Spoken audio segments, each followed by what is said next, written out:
Hi everybody, you're listening to Comics and History, episode number 101, The Curious Case of the Post-Crisis Lex Luthor.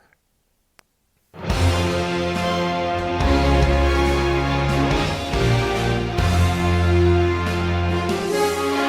welcome to the show.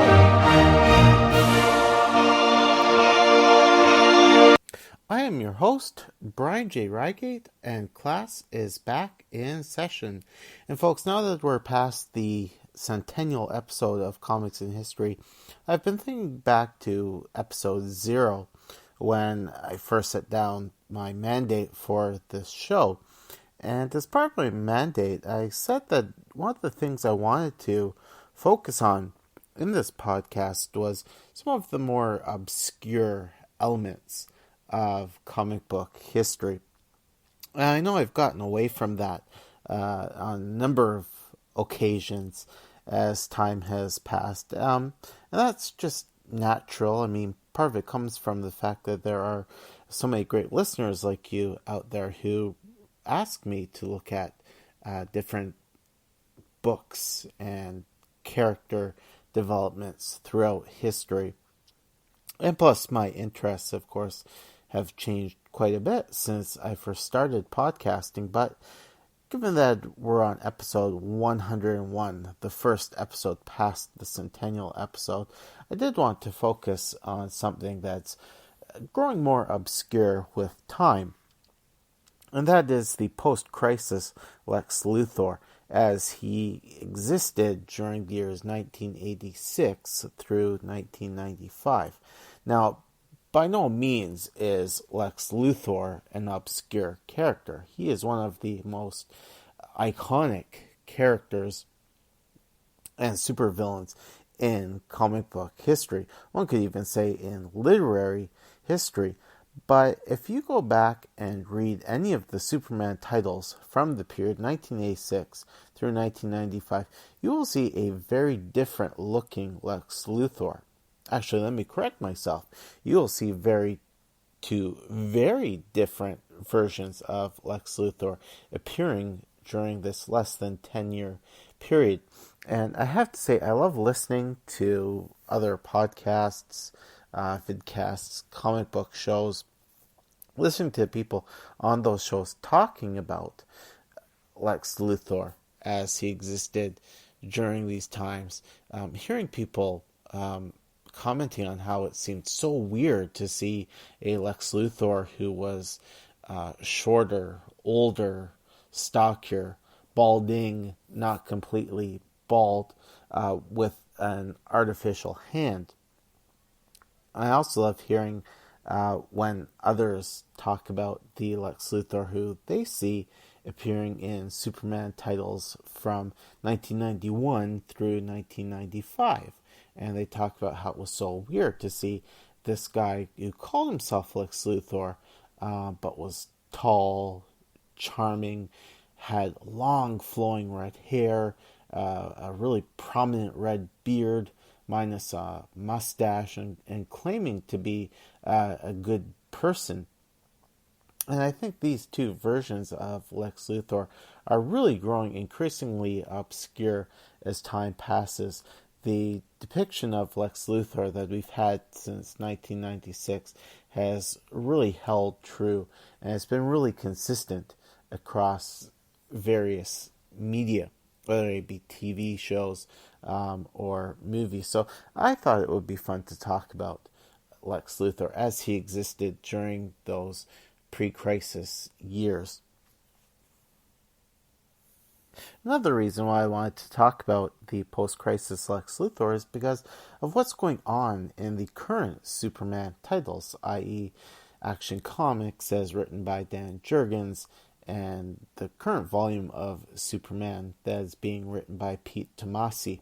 And there's a lot of excitement right now because the new 52 Superman made the ultimate sacrifice and was subsequently replaced by an older, wiser Superman, the pre-Flashpoint Superman, who somehow was protected from changes to the timeline, going from Flashpoint to the New 52, but has now returned and is, in a short time, I think, going to be established as the one true Superman who has always existed in the current DC reality.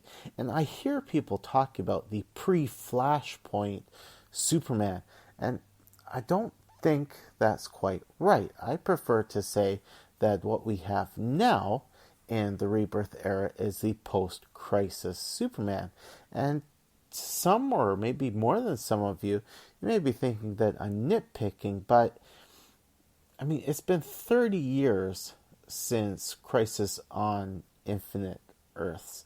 And to take a whole 30-year period and relabel it pre-Flashpoint, just because it's easier for newer readers as compared to talk about post-crisis, I think 30 years is too long a time to label just one particular era. You look at the Golden Age. The Golden Age lasted, I'd say, less than 10 years. The Silver Age and the Bronze Age both lasted around 15 years. And really, it seems natural that after about 15 years, a company starts retooling, doing some revamping in hopes of bringing on board new readers. And so when I look at DC Comics over the last 30 years, I like to think of the whole past 30 years being two distinct periods. You have the post-Crisis on Infinite Earths era, which would cover 1986 through 2001, and then you would have the pre-Flashpoint era, which would cover the years 2001, mid-2001 or 2002, through mid-2011. If you just look at the tone of the stories, it's different when you look at stories written from 86 to 2001 as compared to stories written between later 2001 and mid-2011. You can also see much greater changes in the continuity because, of course, since Crisis on Infinite Earths, there was Zero Hour, which was a soft reboot of sorts, but then later on you had Infinite Crisis and Final Crisis, which really worked towards bringing the DC universe back more in line with something approaching its Silver and Bronze Age roots. And certainly for the character of Superman, you can see a clear dividing line, because in 2001 DC attempted to replace, some might even say excise, the John Byrne Man of Steel origin. They wanted to replace it with the Mark Waid written Superman Birthright. And because Birthright didn't really catch on with readers, a lot of readers said that Birthright was an attempt to Smallville-ize the Superman origin. It didn't really stick. But certainly, the effort was made there in 2001. It was an explicit attempt. And then in 2008, DC was a little more successful with Jeff Johns' Superman Secret Origin, which really brought back key elements of the Silver/Bronze Age Superman origin, while still weaving in at least one element of the John Byrne Man of Steel origin. Again, when I think of pre-Flashpoint Superman, I always tend to think of the Superman as he existed towards the end of the pre-Flashpoint era. So he was older, pushing 40, but still did not have a child. He spent time on New Krypton as Commander L, and then when he got back, he ended up roaming the Earth because an antagonist had caused him to develop super depression. And when I look at the Superman who appears right now in the Rebirth era, I mean, it certainly helps that Dan Jurgens is writing the character, and Dan Jurgens was one of the architects of the post-crisis Superman's development, but the way Superman carries himself right now in the Rebirth titles, yes, he's older too, but he's married, happily married, with a son. But he's also someone who's much quicker to action. I don't see him as someone who can slide into a depression so easily. He also has very fresh memories of his climatic battle with Doomsday, in which he died.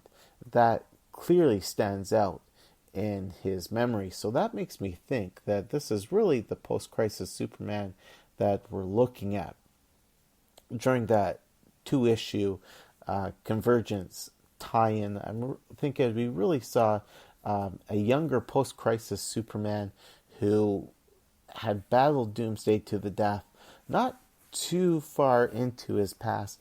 And I also want to say that this is a Superman who did not go through the electric blue, the Superman blue, Superman red period.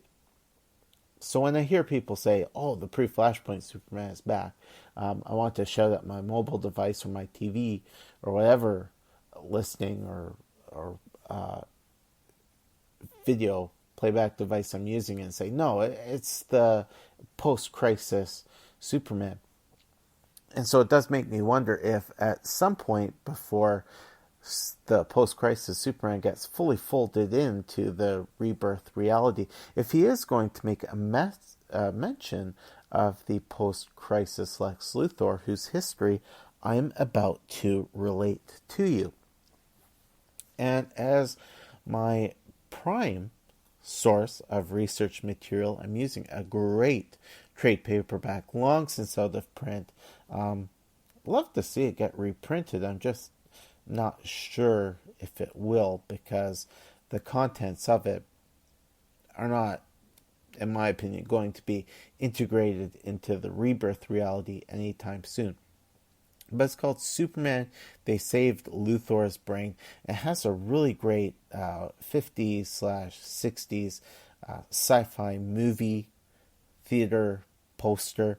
And it just does a really great job of condensing this whole history of the post-crisis Lex Luthor, as he was first envisioned by John Byrne and then later by Roger Stern and Dan Jurgens. It's great because you get to see a whole host of Superman's artistic talent in terms of the pencilers and the inkers and the colorists in this trade collection. And it really sets up the story of the post-crisis Lex Luthor as transformation as a 3-act story. Just does a brilliant job of summarizing, within this trade, I say about 7 years of post-crisis history. This trade goes up until around 1992-93. And then for the rest of what I'll be talking about on the show, I'm just going with my memories of other important Superman titles which I read. So, epic rant over. Let's get started. So, of course, with John Byrne's Man of Steel, the primary goal was to revitalize Superman's origin, and to make something that, yes, followed some similar story beats, but was still very different. This was about creating Superman, or recreating Superman for a modern age, to get in a new generation of readers who might look at the Silver and Bronze Age origin and say, yeah, that really does not speak to me. And Byrne was quite successful in his endeavor. I mean, to the point that so many readers today still look at his version of Superman and say, that was my Superman. And even when Byrne left, when Roger Stern and Dan Jurgens and Jerry Ordway and others stepped up